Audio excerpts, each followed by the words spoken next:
एक बार देवर्षि नारद अपने शिष्य तुम्बरु के साथ कहीं जा रहे थे।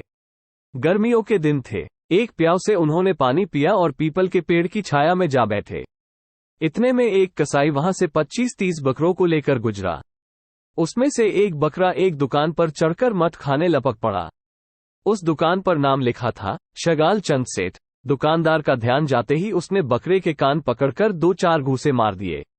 बकरा बै बै करने लगा और उसके मुंह से सारे मठ गिर पड़े। देवर्षि नारद ने जरा सा ध्यान लगाकर देखा और जोर से हंस पड़े।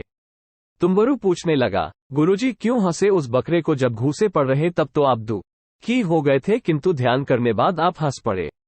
इसमें क्या रहस्य है? नारद जी ने कहा, छोड़ो भी, ये तो सब कर्मों का फल है। छोड़ो। तुम्बरु, नहीं गुरुजी, कृपा करके बताइए।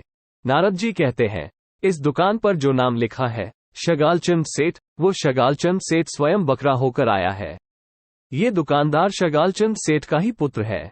शगालचंद सेठ मरकर बकरा हुआ है और अपना पुराना संबंध समझकर दुकान पर मठ खाने गया। उसके बेटे ने ही उसको मारकर भगा दिया।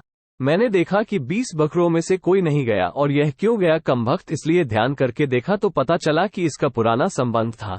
पुत्र ने तो बकरे के कान पकड़कर घैसे जमा दिए और कसाई को बकरा पकड़ाते हुए कहा, जब इस बकरे को तू हलाल करे तो मुंडी मेरे को देना, क्योंकि यह मेरे मठ खा गया है। जिस बेटे के लिए शगालचंद ने इतना कमाया था, वही बेटा मठ के 4 दाने भी नहीं खाने देता और गलती से खा लिया है तो मुंडी मांग रहा है बाप की।